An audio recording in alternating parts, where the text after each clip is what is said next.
Journal of Hospitality and Tourism Management online research symposium. We have the privilege to have with us a quite well-experienced industry speaker and consultant, Peter Jordan. He is the head of insights of TOPOSOPHY, a company specializing on destination management, and we are really grateful for him to share his own insights into what is going on in tourism demand, specifically from the market segment of the Generation Z and the Millennials. And then to also talk about how their behavior and expectations is probably influencing the way that we need to do destination marketing. But before I give the floor to our distinguished speaker, let me share with you some of his profile information so you get an understanding where he comes from and what is his experience and bio. Peter, he's a highly experienced professional with extensive experience in stakeholder engagement and strategy building. Through TOPOSOPHY collaborations with organizations such as European Cities Marketing, the European Travel Commission, he has become established as a thought leader in the fields of tourism growth, sustainability, and more recently in tourism recovery. As a consultant, he has guided multiple government agencies in building tourism strategies in collaboration with the private sector, helping to motivate diverse audiences around common goals. Peter is the head of strategy with TOPOSOPHY, having worked with the company for nearly 7 years.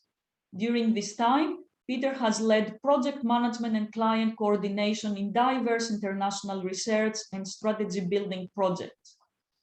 Over the course of the past decade, he has also become established as a specialist on the impact of youth on the tourism sector, having run research projects with the Pacific Asia Travel Association that is focusing on the impact of the young consumers on travel in Asia and the Pacific, the World Youth, Student and Educational Travel Confederation, and the World Tourism Organization.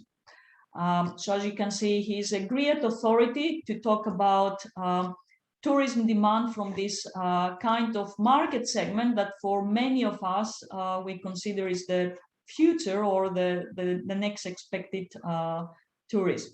Peter, thank you for being with us today, and the floor is yours. Great, many thanks, Mariana. Okay, I'm going to just share my screen. Thank you very much, and good morning, good afternoon, good evening, everybody, wherever you are. I am speaking to you today from where I am based in Amsterdam in the Netherlands. I hope the weather is nicer where you are than where it is here this morning, because autumn is definitely kicking in. So it's a real pleasure to be invited to speak with you today.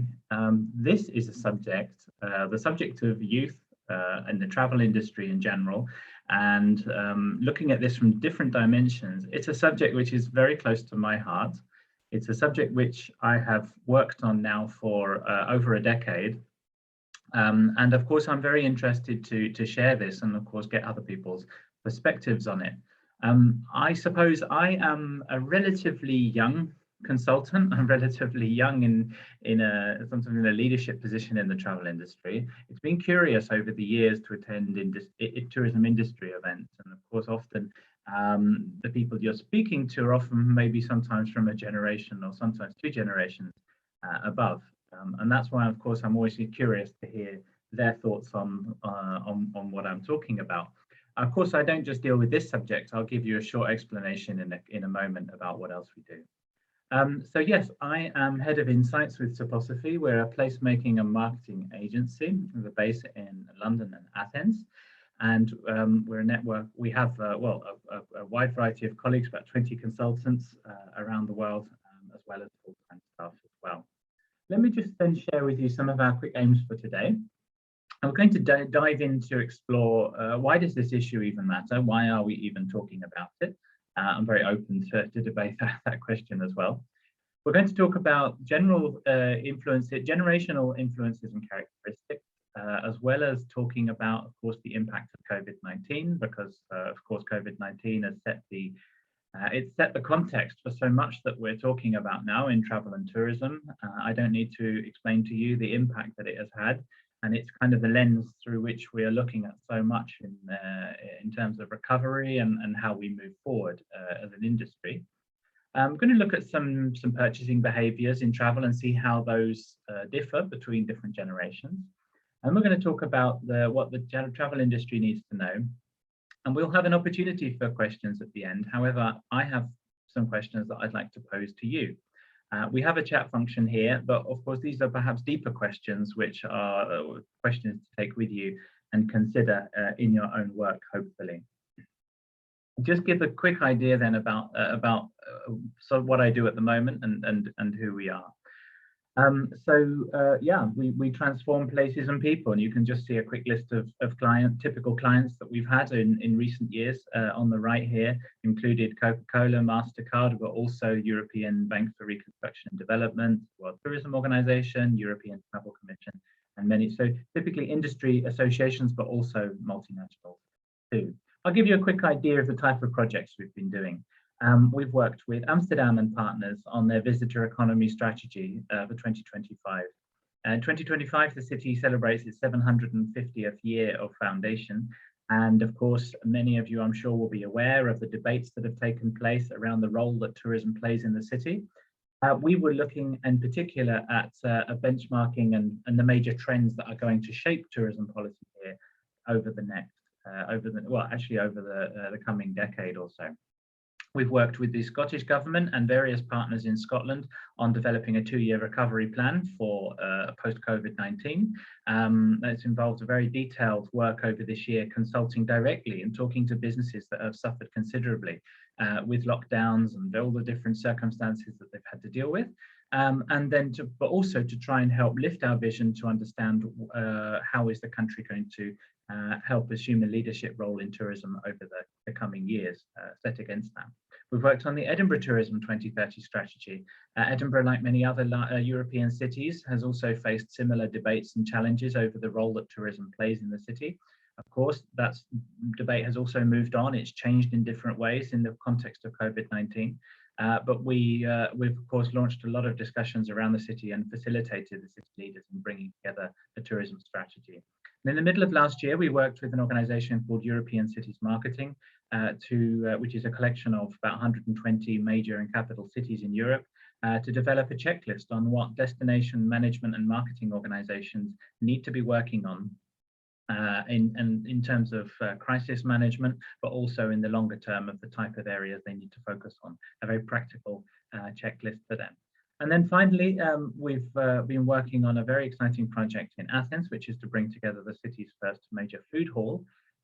You've seen other really cool food halls in places like Lisbon, Madrid, and elsewhere, and we're very excited to be behind this project in Athens. And then this most recent project on the ETC handbook on encouraging sustainable tourism practices. If you are interested in how we can encourage consumers and businesses to take more responsible steps in tourism, I encourage you to get to know this report. It's all free of charge, and it's available through the European Travel Commission. It's a very exciting project to work on because we brought together 20 very practical case studies too. And then in the area of youth, and this goes back a bit further, these are projects which I have worked on with colleagues, well, for quite a few years now. In fact, very exciting. Actually, I think it was my first project in consultancy, was to work directly with the Pacific Asia Travel Association back in 2014 when I worked in Bangkok in the organization's headquarters with a wide variety of young people from across Asia. It was a beautiful project to work on. And we started to explore millennial travelers in Asia and tried to understand the trends, the motivations, sometimes the barriers and concerns to travel. And then later, I think this was perhaps one of the first publications in recent years since the over-tourism debate has surged. I think we were some of the first to start looking at how the impact of large numbers of visitor flows around Asia would start to affect some destinations, and seeing if perhaps we could influence the way that young people travel in particular, given that millennials occupy such a huge share of the market in cross-border flows in Asia. to see how this issue of over-tourism interrelated with the travel preferences of young people, and to see if we could influence that. And again, that was an extremely interesting project to work on, because of course the debate around over-tourism only increased after that. And then most recently, last year, we were very happy to launch with the European Travel Commission. Again, this is another free publication that you can find online. And it actually goes perhaps a lot deeper than I'm able to go today with the limited time that we have. It's a publication on Gen Z travelers. And we looked at this not only from the point of view of their travel interests and motivations, major markets such as UK, Germany, China, and the US, but we also looked at broader attitudes among this generation to try and understand how the values of Generation Z are could perhaps shape the travel industry of the future. So I encourage you to get to know that publication. So I'm going to start with a couple of sort of maybe blunt home truths. Why are we even talking about this subject? Why does it matter? There's plenty going on. There's plenty that businesses have to worry about. There's plenty that tourism policy makers have to worry about. So why are we talking about this?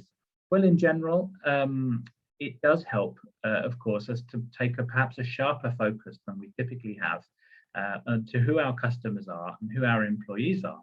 Well, this is crucial in the travel industry.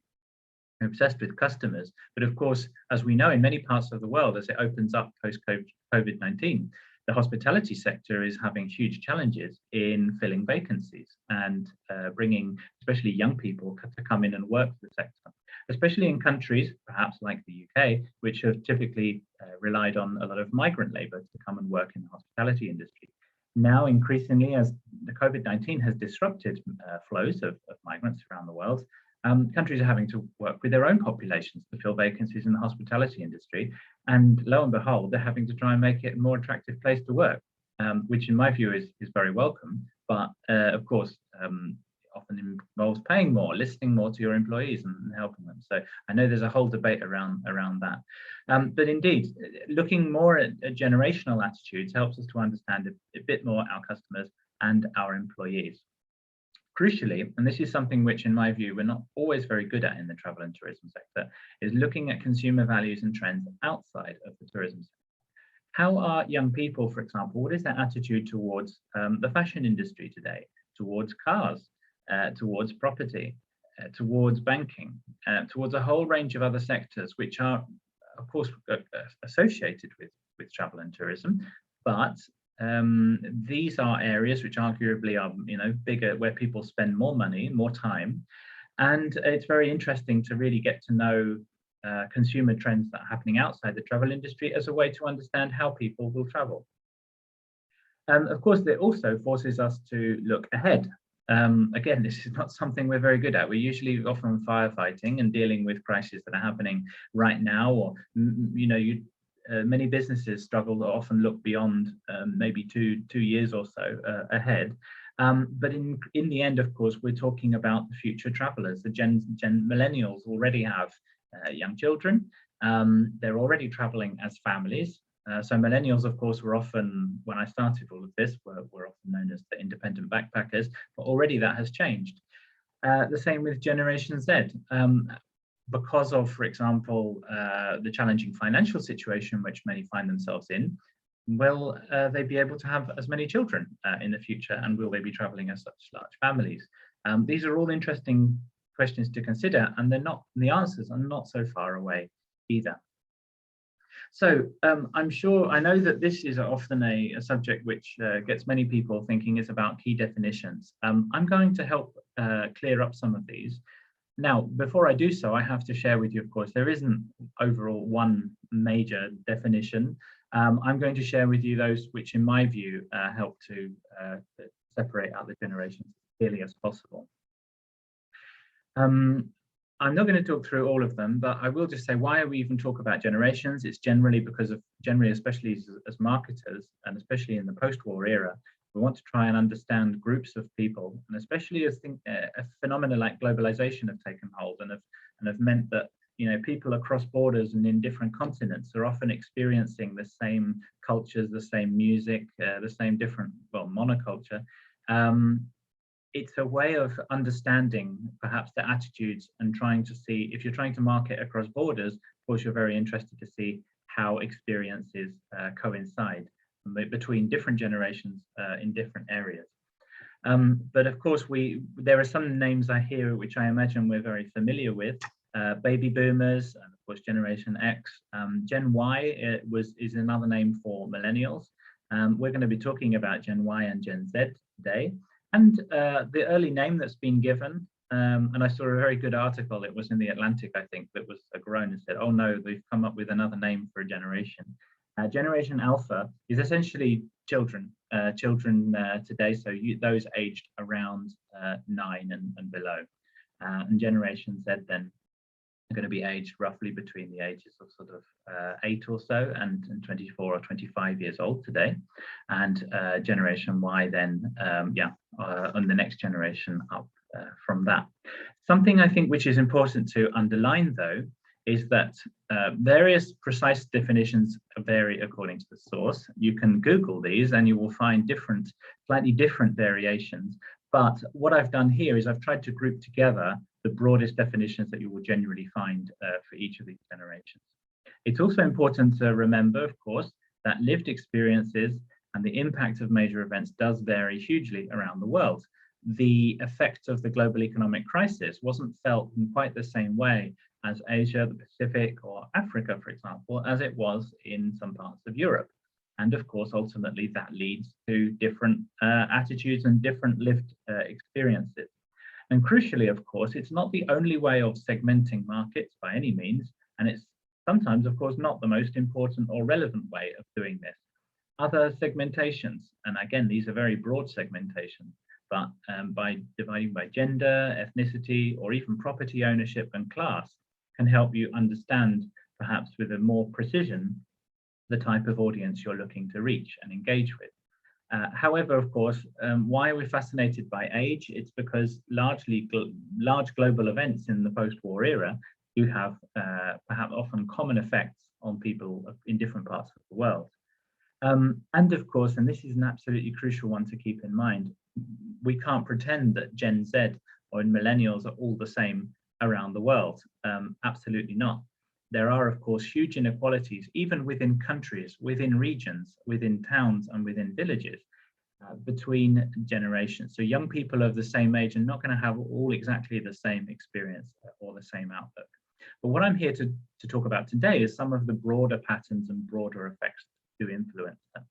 So before we get too excited about the generational variations and differences, I think these are important caveats that we have to keep in mind around the inequalities that can exist within generations and must be addressed. So today then, of course, we're here to talk about Generation Z, Generation Y. Something that's important to keep in mind, of course, also is that young people have also always questioned the status quo. This is, of course, an image from May 1968 in Paris, young people protesting. Of course, we've seen other protests that have taken place in other decades, stimulated, of course, by young people, often students, questioning the status quo, rising up, getting angry. So then what is so different then about today's youth? Something to keep in mind. Well, to help perhaps answer that question, it's important to think about some of the major influences, some of the major events. And I'm going to get onto the travel. These are general events. I'm going to get onto the travel-related influences a bit later. But it's important to think about the major events that have shaped perhaps the values, the attitudes, the global outlook of the different generations. And I'm going to start with my generation. I'm 37 years old. So I'm a millennial. I'm just about a mid-millennial, maybe slightly older millennial. I'm going to dive into that and explain this. This is a table from McKinsey. I know it's a very broad one. I'm not going to go through it all, but just to bring your attention to, for example, some of the broad headline areas that separate out the different generations.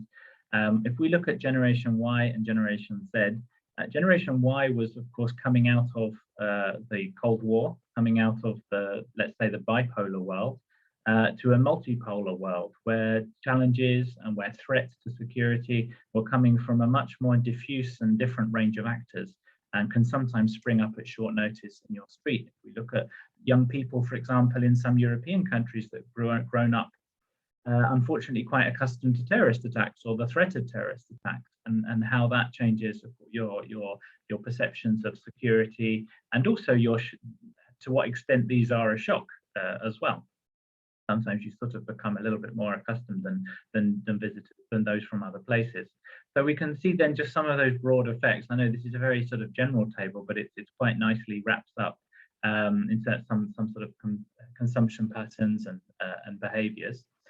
Interested to see how Generation Y here are labeled as oriented to self. You could look this through another lens and say it's more about self-reliance in a challenging arena post the global economic crisis.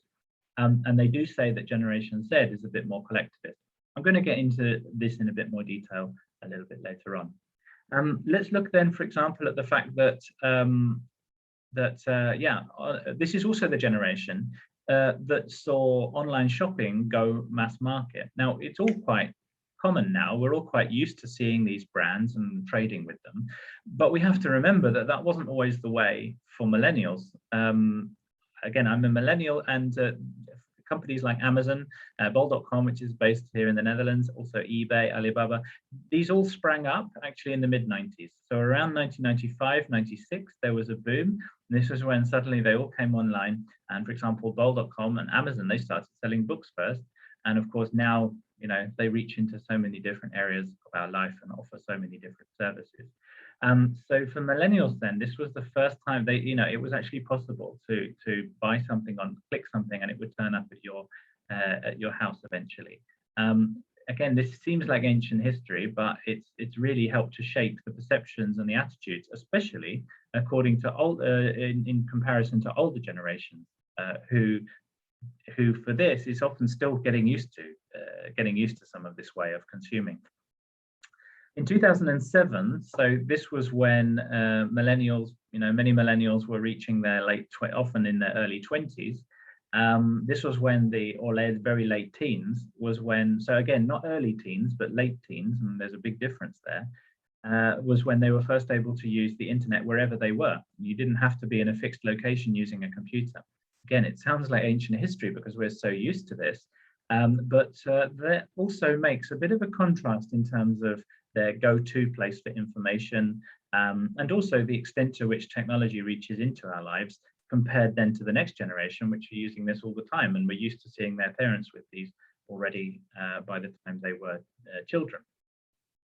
9/11, they say it has had a considerable effect because it, of course, was such a stunning event. This was certainly not the first terrorist attack in history, but it was especially young Americans and young Europeans to grow up in this sort of environment. Just consider how flying changed after 9/11.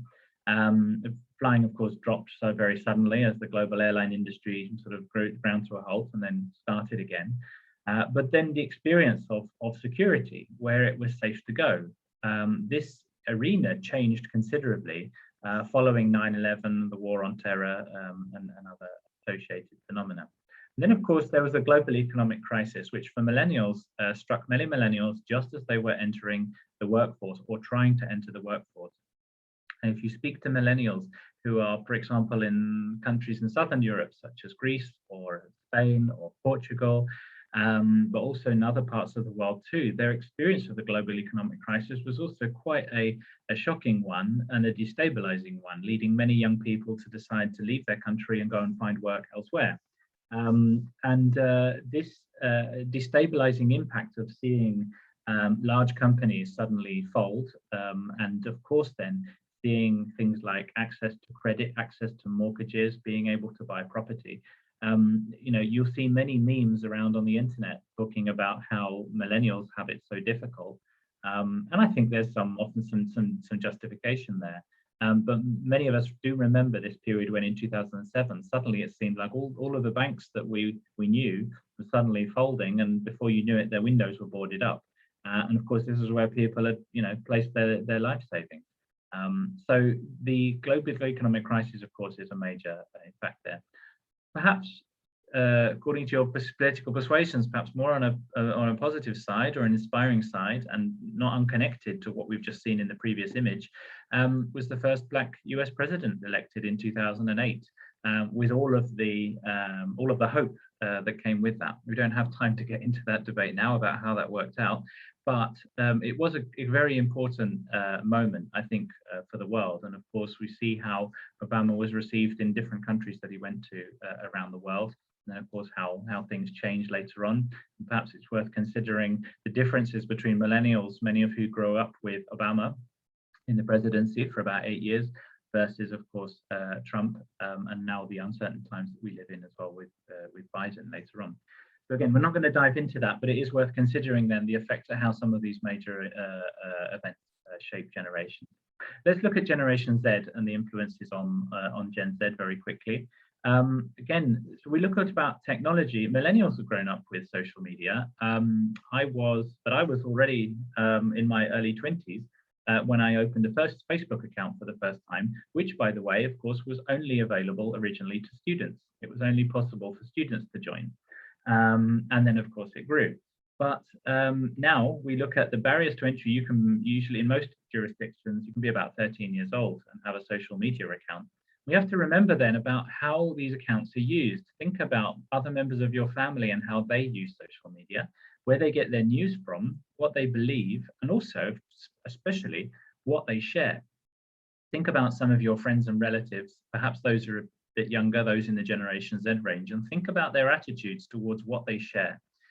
Typically, a Generation Zer will often be a bit more secretive or a bit more careful about what they share, often sharing to closed networks, to very specific groups of people.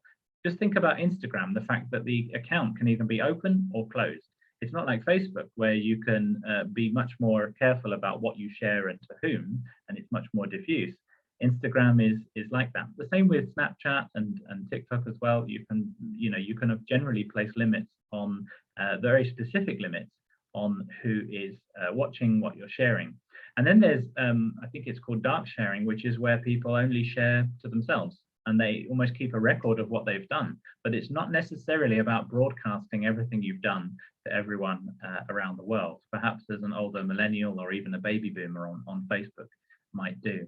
But social networks, of course, it's difficult to, we can't, they've had a profound impact on young people, especially when, unlike millennials, Gen Zers really grow up with surrounded by social networks very quickly. And it's very unusual not to be on a social network, for example.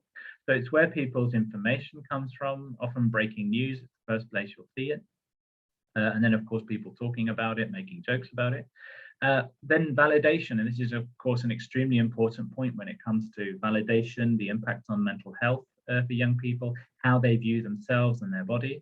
And then, of course, self-expression, being able to identify with other people. We'll get onto this in a second, but just talking about how, meeting those with others who share similar characteristics and a life outlook for you. Social media has become an extremely important meeting place in this regard. Generation Z, the key influences, the rise of populism, not just in the US. There's unfortunately a long list of countries where this is the case. It's important to understand how, let's say, growing up in an era when people are shouting each other on the news, it doesn't matter if this is in the US, could be, in many other countries as well around the world, where sometimes the government gets a stronger grip on the media, but the media has become much more polarized over the past decade or so, certainly in the last 5 years. And this, of course, you just think about the type of news messages, headlines that young people are reading as they grow up and how this affects their outlook. I was mentioned just a short while ago, even attitudes towards, for example, sexual orientation and gender identity. This is the pride flag, or perhaps I should say the new pride flag, because it includes, for example, acknowledgement of people of color and those who are transgender people as well.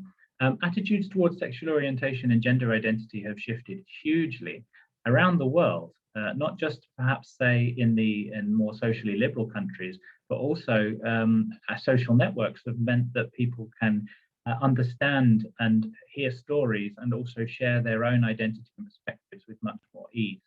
And this, of course, ultimately leads to a bigger shift and hope, of course, also generally with visibility comes much more acceptance. So this is also an important point when it comes to personal values and feeling recognized and listened to, and that the brands you interact with, especially the travel brands, do they understand you properly? Of course, then connecting through our causes, there's lots that I can say about Greta Thunberg and the climate movement, but I decided to explain it perhaps in this sense, is the fact that many young people around the world have found very common cause with Greta. And of course, she started by herself as sitting on the steps of the Swedish parliament with her own protest. And of course, she never quite expected this to become this big, but of course, Greta has moved hearts and minds in countries around the world. But this is, I suppose, the crucial thing to say about Generation Z, especially through social media. It's helped them to connect through different causes that they believe strongly in. So we talked about the individualism, perhaps, of millennials, or the self-reliance, and this is Generation Z, and much more in terms of finding common solutions to common challenges. Curious then when we see how populism often defines them as, you know, one group against everybody else. So what's the result of all of this? What's the outcome? Again, this is a very high level sort of generalization. This is one perspective, which I sometimes share. It's this crossover then between millennials, Gen Z and Zennials. I'm not going to muddy the waters too much by talking about this, but it's important that we understand that, you know, if there's such huge diversity between millennial and Gen Z groups, there is, some say, a micro generation that exists in the overlap between those who are currently in their 20s, who have sort of had both experiences. They've had the experiences that Gen Z and millennials have that I've just talked about, and as a result, this is sort of talks to some of their attitudes. I'm not going to say that this is gospel and that this is, you know, of course, many people will have different perspectives on this and how accurate it is. The reason I highlight this is because it helps us to focus in even more on quite who our customers are and what they're going through in life and what they've been through in life so far. So I've made a bit of a comparison here between millennials and Generation Z in some key areas. And if we look, for example, let's take the first line on economic prosperity.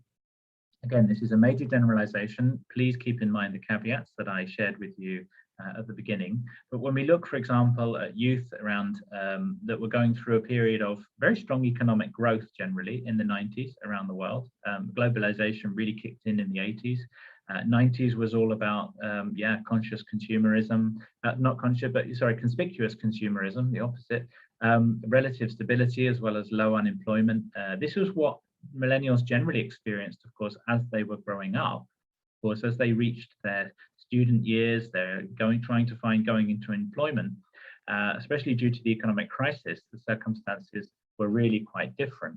But then when we look at, for example, the fallout from the global economic crisis, this is what Generation Zers have found. They've sort of come of age and found very challenging economic circumstances. Just look at, for example, house prices. The idea of being able to buy your own house is now largely out of reach for large numbers of the Gen Z population in most European cities, for example. And I know that's the case in other cities around the world as well. How are internet everywhere?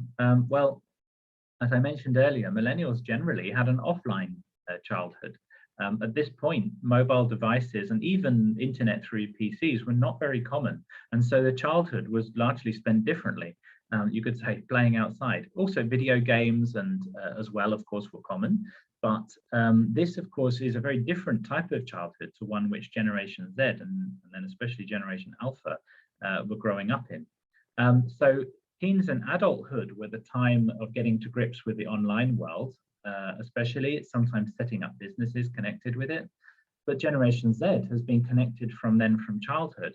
And we think about, for example, that most parents have a smartphone. Often the smartphone ends up in the child's hands as well, and watching videos and stuff like that. It's a big difference to the type of media that you're exposed to at different stages. So this was Generation Z was the first generation of digital natives.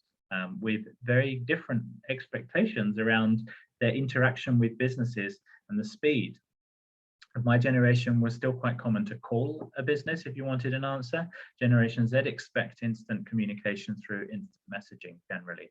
And if that doesn't come, or for example, the speed of communication is very slow, or a company doesn't have your details already, it's really frustrating, and makes you angry to have to go through all of this stuff again. When we talk about social media, again, Facebook was really the first, or MySpace as well, earlier than that. There were instant messaging available earlier through things like MSN, but Facebook was really the first major platform that was almost like a very early platform, which perhaps some people might remember, called Friends Reunited. But then later came Facebook, of course, which allowed us to reconnect with a much wider range of friends, family, and colleagues. So, as I said, if you look at the audience that a millennial will have on their social media channels, it might be quite different to the audience that a Gen Zer has on their social media channels. Often around our trust, perhaps millennials are more trusting or perhaps less aware of things like privacy and fake and data concerns and how their data is being used. In research that we did with the European Travel Commission report, we did find quite strong concern around fake news and privacy and how people's personal data is being used among Gen Zers. So then I said highly controlled and curated content among Generation Z. Again, these are all lessons which we have to take when we're looking at how we communicate in travel. And then millennials had a very binary world with the world of Coca-Cola or Pepsi, Nike or Adidas, McDonald's or Burger King, just to give some quick examples there. But Gen Zers grow up now in a huge range of multiple options that can be online or offline businesses, some which started yesterday, some which have been struggling to compete and have been there for many years. So, just look at, for example, the world of sneakers. The brands that are available are much more varied than they were for millennials. So this is why Gen Zers often require and are prepared to spend a lot of money on personalization. But they also then get frustrated if companies don't understand them because they want, companies know so much about them. So that's just some quick examples. Now, something to keep in mind then, of course, again, it's very difficult to make huge generalizations, but I'm going to try to anyway. We look at accelerated attitudes then, about how there are some areas of concern or some areas of interest where millennials, of course, were already aware of and concerned about these issues. And with Generation Z, this has only become more profound and perhaps more urgent. And of course, the first of these is the human impact on climate change. The first COP summit. We have a COP summit coming up in Glasgow in a couple of weeks' time. But the first COP summit actually happened in the I think it was around would have been around the early 90s or late 80s, early 90s. Of course, we look at the profound urgency that is increased, and I think is only going to increase, and look at how that shapes the attitudes and experiences of these different generations. The awareness then of inequality and personal vulnerability. I suppose this is a bit unsurprising when we look at the effect of the economic crisis and about how that fallout has occurred over many years that followed. But if we look at then these are issues then which have become more accelerated and perhaps more urgent for Generation Z. I think when we look at things like inequality and personal vulnerability, COVID-19 and its fallout is only going to increase this in an even more intense way. There's also then the issue of self-awareness and self-care. Social media has a big role to play here. But if we look at, for example, awareness of physical and mental health, around how to look after yourself, the importance of looking after yourself, it's curious how the experience of students around the world at universities has changed in recent decades. In the 70s and 80s, being a student, especially in Western European countries, was a lot about going out and getting drunk. I'm not saying that's completely stopped now, but there have been some changes in terms of the way that people look after themselves, the money they have available to do that, and also then quite strong attitudes towards harmful habits, smoking, drink and drugs. Again, that's not to say that young people just don't do these things anymore, but many people have observed that there's more of a sort of puritanical streak among young people today. And then, as I said earlier, and this is an important one, because even if you are not part of the LGBTQ community yourself, many young people are just generally growing up with much more increasingly relaxed attitudes towards this issue, and find it quite odd when older people still have very strong opinions on this, or very strong opposition as well. Now, let's dive a bit more into travel, which is the subject that I think many of us are particularly interested in. And I wanted to highlight some of the broad changes in travel that have affected both of these groups. Remember, then, online planning for both groups, especially the Gen Zers, we talk about accelerated trends. Brands such as these are very, very common. They're often the first place to go if you're planning a trip. If we think about destination marketing, where are people getting their information from these days? It's generally not the official source, the local tourism office, local tourism board, or the national tourism board. And so these organizations are having to make partnerships with large platforms such as these in order to get their message across. But generally, you know, if we think about who controls the message, where are people planning their trips? Why do they all end up in the same location? It's often because all planning is generally done through platforms large platforms such as these.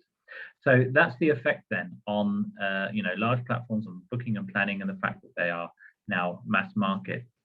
Travel has generally also become a lot more low cost. I'm sharing this funny picture on the left because when EasyJet started in, I think it was 1995, with a very small number of planes, you could fly for £1 to your holiday destination, but you had to call. You couldn't book it online, and you had to call up and obviously give all your details. And people didn't think it was possible.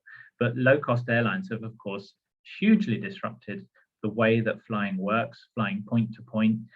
Flying, for example, from London to Barcelona for the weekend used to cost the equivalent, I think, in the 80s of around £400. Now, you know, you can easily do this if you book in advance for around, let's say, £50 or just a bit more. So that has increased massively accessibility to travel, people traveling to places which they didn't even know they could get to, or even had an airport.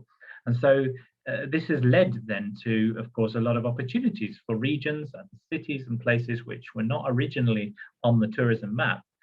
This is why accessibility, especially through low-cost airlines, has changed considerably. Also, then look at the diversification of mainstream brands. This is just an example of all the brands that sit under Accor, the big French conglomerate, multinational. Accor used to have just quite a narrow selection of brands. Obviously, Ibis was quite well known.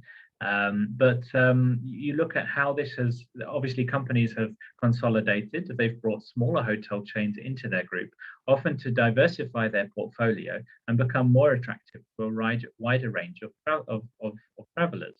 If we look at the lifestyle brands in particular, this is an interesting collection because these are particularly oriented towards Gen Z, millennials.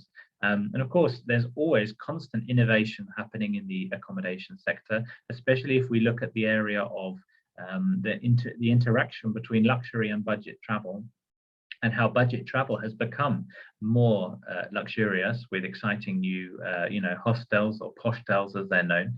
So, these big companies have a lot of competition to do, and that's why one of the reasons they diversify their portfolio. In Europe, I'm going to give a European perspective here, but over the past decade or so, there's been considerable liberalization of air routes. That has helped low-cost airlines to develop so quickly because you don't have to always be flying from the country you're based in. You can fly between other countries too. But for example, Ouigo is a low-cost, high-speed train network. It's originally part of SNCF in France, but you can now take Ouigo trains between Madrid and Barcelona in Spain. So this liberalization of the transport sector has meant that these more low-cost, flexible options are spreading across Europe. And Flixbus is another example. It's a German company, low-cost bus travel across Europe as well. Look at Megabus and the way that that's expanded, for example, in the US and the UK. So this flexibility of travel, ease of booking online, getting low fares long in advance is really only a relatively recent thing. And it has changed considerably access to different destinations and the way that people plan and book their travel. And this is a funny one, but one which I think is important to highlight. So, of course, it's the fact that when so much is shared on social media, so much of travel is shared, social media then becomes also quite a huge, it shapes considerably what happens in the streets, and in this case, on the hills. Because why do people queue up for hours in order to stand on a very dangerous piece of rock like this? It can only be for one thing, and that's for the Instagram shot to share with your friends. And so this is a phenomena which was taking hold before everything stopped with COVID. This was a phenomena which was increasingly quite a worrying one for destinations to deal with, often leading to tourists behaving in really stupid or dangerous ways in order to get the photo that they're looking for. But why do they do it? It's because of social media. So we can't underestimate the effect that social media has as a marketing tool, but also it's one that is not, we can't easily control it, but we have to consider that it has implications for the way that people behave when they're traveling. And this is particularly the case then with millennials and Gen Z. And I'm sure you've traveled in different places and seen people behaving in bizarre ways because they want to share what they're doing online. That's why it brings me to this important subject. Look at the difference between these two images. It's kind of the fantasy, or what we see in the marketing image, versus the reality, and how that sometimes leads to disappointment for travelers when they turn up and discover that somewhere is perhaps not quite as pretty or a bit more crowded than they expected. But over tourism, or let's say rapid tourism growth in certain times and at certain places, has become a particular concern in recent years, and this is starting to shape the attitudes and perceptions of millennials and Gen Zers. Many young millennials and Gen Zers around the world want to travel for the first time. These places are on the famous bucket list, but the challenge is whether they can reach them, and then what it's going to be like when they get there. So again, when we talked about this in 2016, we didn't realize quite how ahead of time we were. So it's important that I do address COVID-19. It's of course the lens that we're looking through so much these days when we look at travel and tourism. And I wanted to just bring up a couple of these things to your attention. First of all, the OECD has made very clear that across age groups, the economic and health impacts have been asymmetric. So while young people have not generally suffered strongly from the medical effects of COVID-19, so the health effects of COVID-19, they have definitely suffered from an economic point of view. And there's huge concern about quite how this pandemic is going to shape the life experiences of young people going forward. That's why, in some senses, they're known as Generation COVID. It's also then, and this is from the International Labour Organization and the Asian Development Bank, have highlighted that young people were already largely in quite vulnerable situations in labour markets. They're often the easiest to hire, but the easiest to fire as well. And also, if we look at the way that labour contracts have generally changed over the years, it's giving much more flexibility to companies. But young people, even if you're not highly skilled or you don't have a large academic background behind you, if you're working in, let's say, low skilled or non-standard employment, temporary or part-time work, working in the gig economy, for example, the vulnerability here and the risk of job and income loss is much, much higher. And this has, as COVID-19 has suddenly destabilized this situation considerably. So we are living through this right now. These are circumstances which are affecting young people today. And when we think about how we're going to open up again and how we're going to encourage people to travel, I think that this is going to be an extremely important determinant of attitudes going forward. This is a graph from Vice Media Group. It's a study which they did in the Asia Pacific countries around how young people felt during the middle of the virus. So it was conducted during the middle of last year. And I would say that mental health has generally been a taboo subject around the world, but particularly in Asia and the Pacific, generally a subject which is not commonly talked about between family or among friends, or especially in the workplace. And yet, these issues are clearly issues which are very important to young people. So they asked Generation Z how do you feel on an average day? Many young people experiencing lockdown, confined to home, and obviously having to, suffer and finding a lot of challenges here. So perhaps there's a lot more going happening under the surface than we necessarily understand. And then when we look at then other issues such as the severe disruption to education which has occurred, especially then the disruption to career plans, just as someone's about to enter the workplace and then they find that their workplace is no longer available or they can't go there. And of course, understandably, this is likely to lead to a lot of money worries as well as then, for example, the practical challenges. If you live in a different country to the rest of your family, or you just started a relationship with someone in another country, well, practical challenges such as the border closures and quarantine measures and air access. We know that the world is starting to open up gradually, but of course, in many places, borders remain closed. They're likely to remain closed until perhaps, sometime in next year. And this, in the end, has a big effect on how people view their travel horizons and their travel plans as well. There are important psychological barriers as well. Some countries, this matters more than others, but things such as the concern around how much risk you're putting yourself in, how much you're risking your family by, in some countries, travel is viewed as something very irresponsible to do because you're putting your family and also perhaps your work colleagues at risk.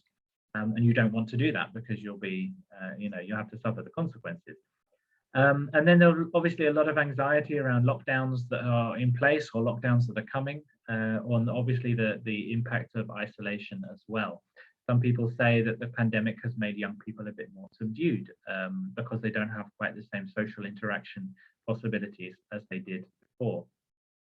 And then, we have to keep in mind that some of those big youth-oriented products, such as group travel or backpacking or festivals and events, have been heavily curtailed by the pandemic, and it's difficult to see a way forward in some places for things like festivals or the use of dorms in hostels, for example.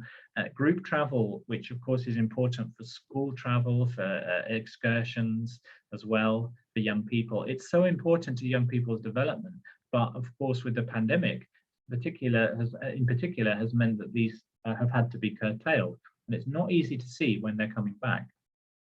So, what has the outcome been? Perhaps these are some more philosophical questions for you to consider. Has the world become smaller for millennials and Generation Z?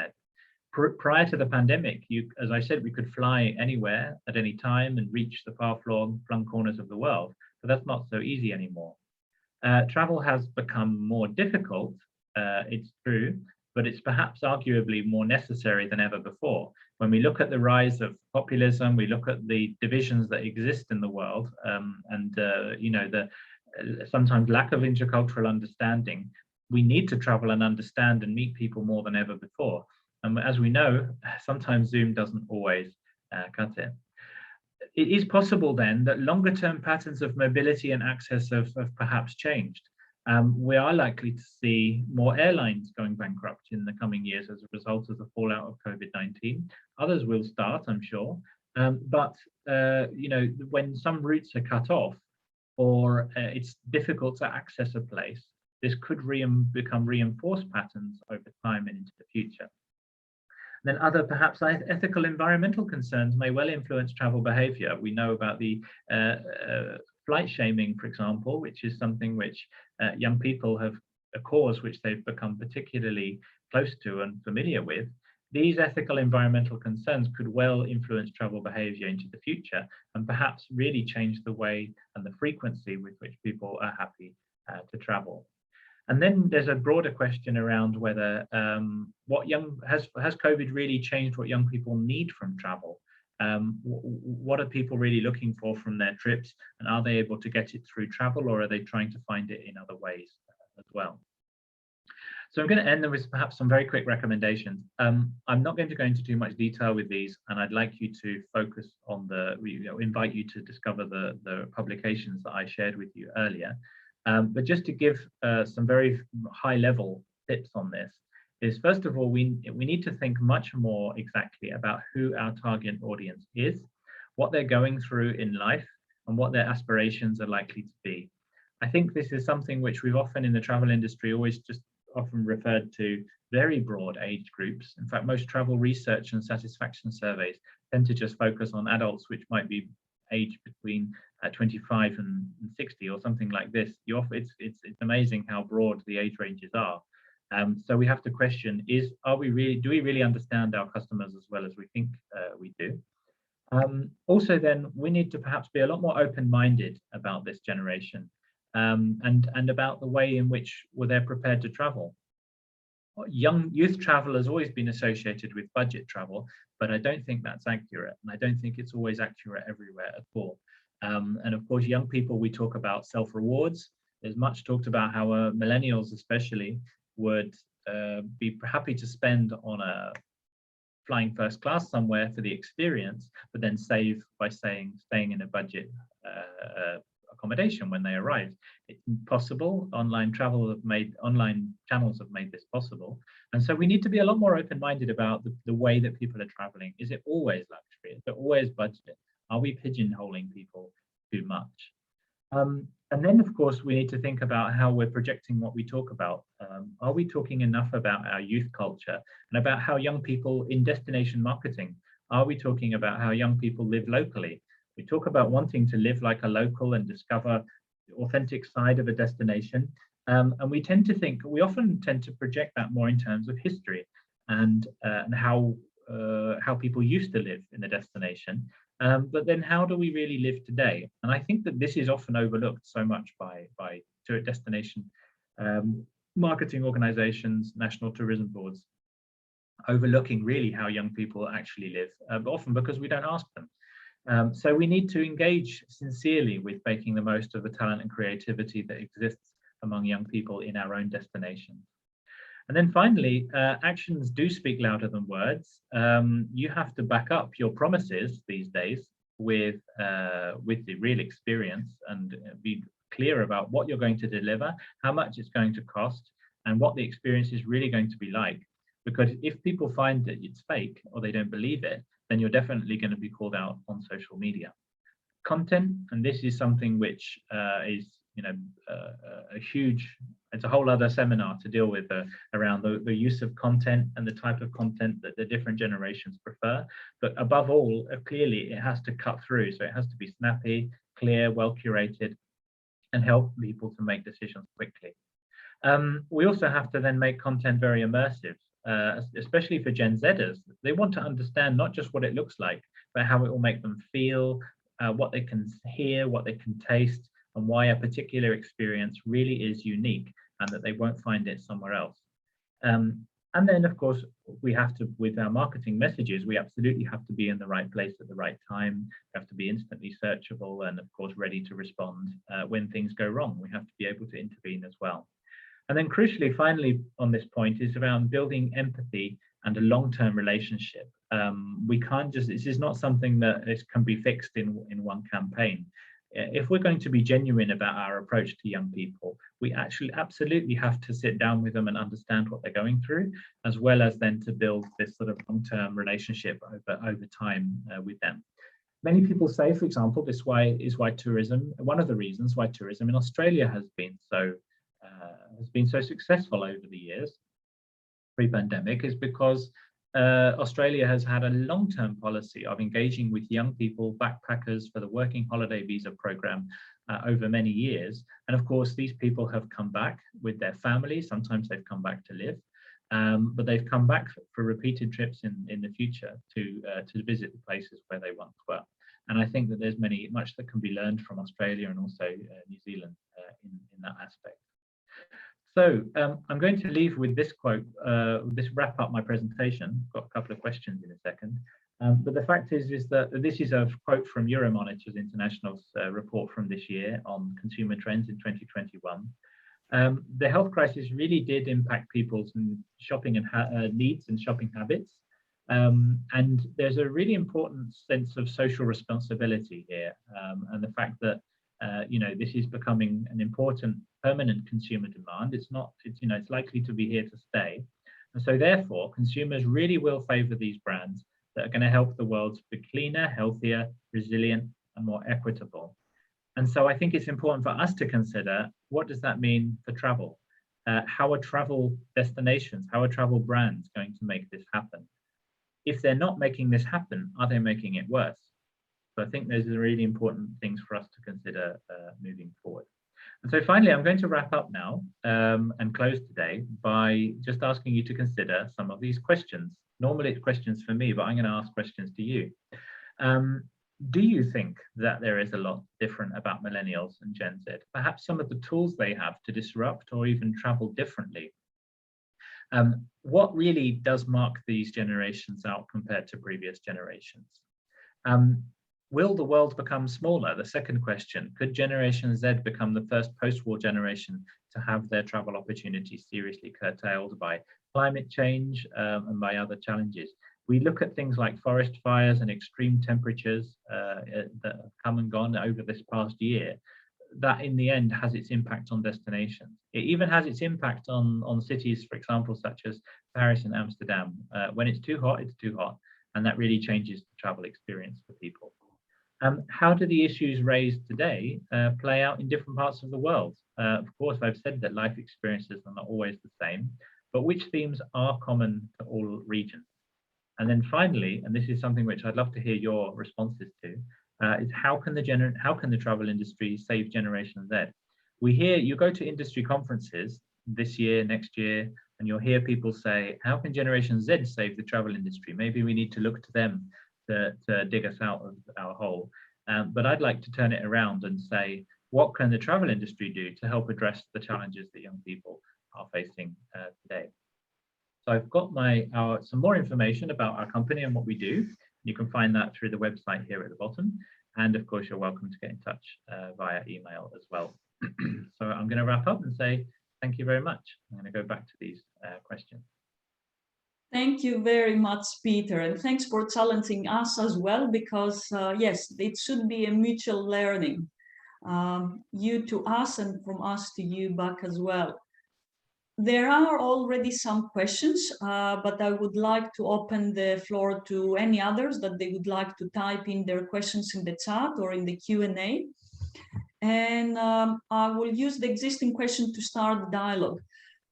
The question relates about brands and the new generations. And you mentioned at the end that the new generation is going to reward the brands related to social sustainability and corporate responsibility, and the ones that they are, let's say, worrying and caring for communities.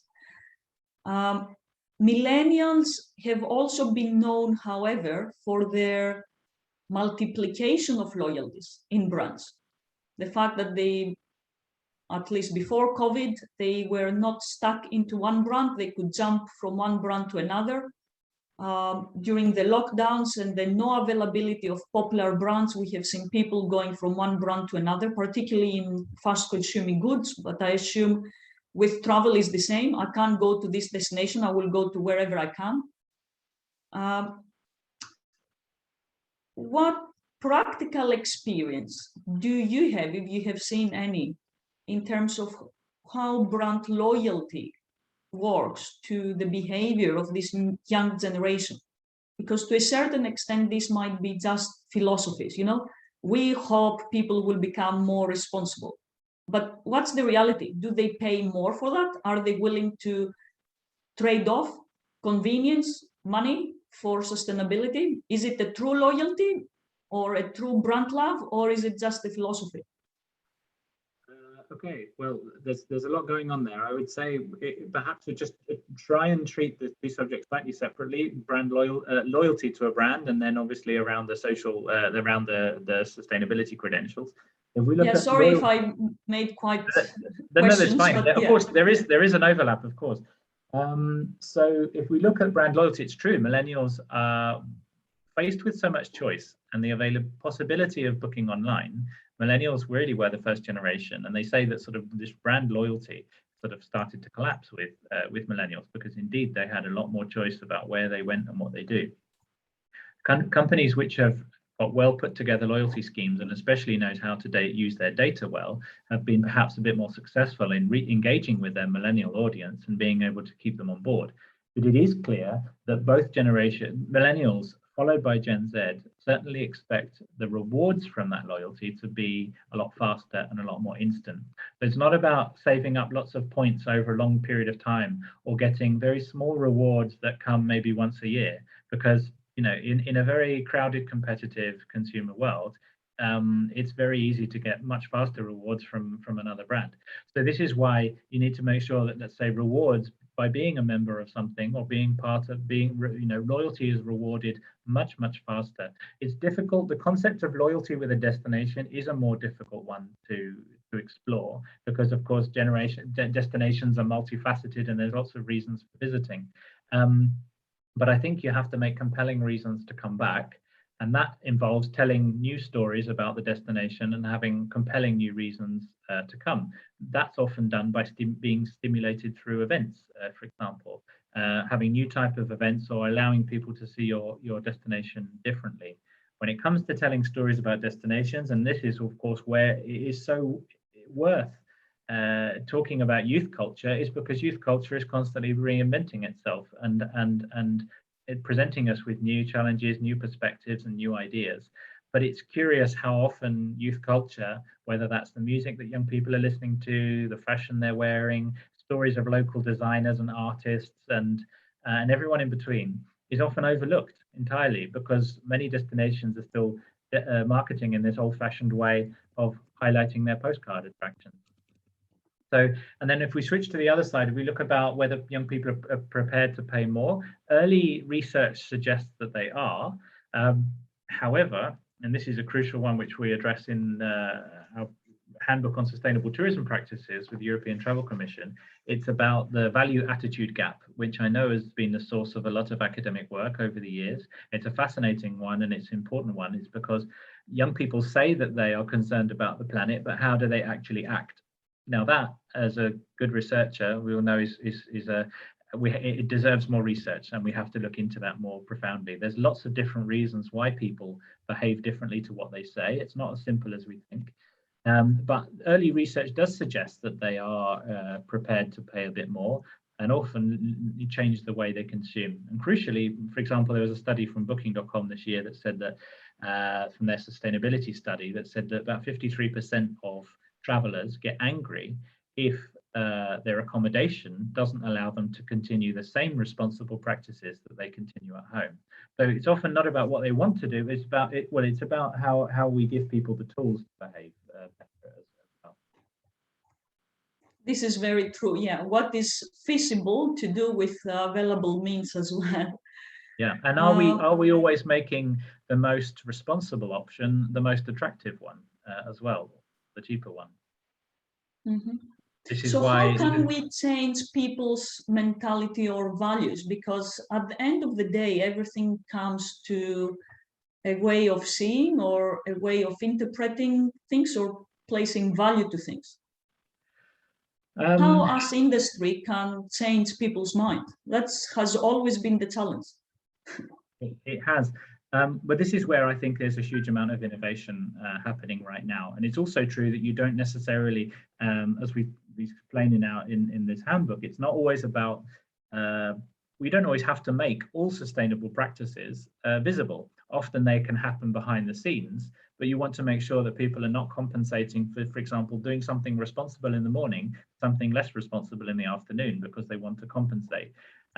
It's understanding the consumer attitudes and the barriers to why they don't behave more responsibly is a really important first step in order to be able to address them. So it is a highly complex area, but I think that where we do have the opportunity to influence when we talk about destination marketing, it's about helping to champion and show local businesses that are doing well, and helping to share their experience with others, doing our own profound research on consumer attitudes towards sustainability and making sure that that is shared and that we bring people to the table and help them understand why it's so important. Those are just a couple of things that we can do in at least from the point destination marketing perspective. Beautiful. I don't see any other questions, and I'm wondering whether people are tired already, because we are almost in the middle of our today's session, or actually at the end of the 2-day symposium. So I can recognize there's probably some fatigue. There is one more question about solo traveling and camping by Generation Z, which has become a trend or is becoming a trend. How these demands will change or be oriented in traditional businesses? Do you have any perspective on that? I think it's interesting. What I will say is that there's been a lot of innovation in the type of accommodation that we're providing, and the idea that accommodation was always about a hotel has clearly changed hugely.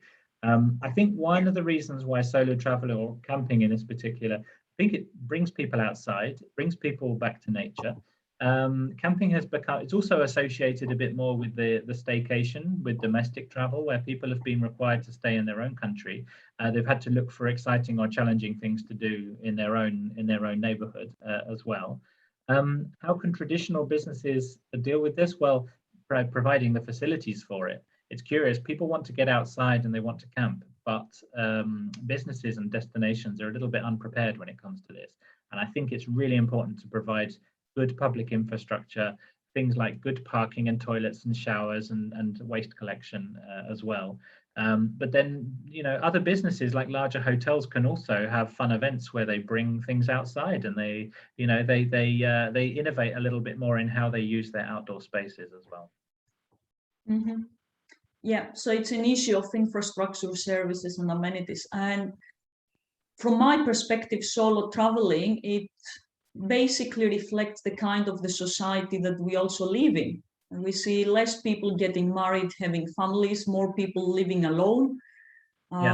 So when it comes to tourism or traveling, of course, this is also going to reflect people's daily life as well. It's not that you have a family and then you travel alone to a certain extent. And it's also important, this is why the social space, or the third space, as they say, in many accommodation establishments, has become so important. This social area, let's say the hotel lobby or the hostel bar, has become much different, become very different in recent years. And just because people are traveling alone, it doesn't mean that they always want to be alone when they're traveling.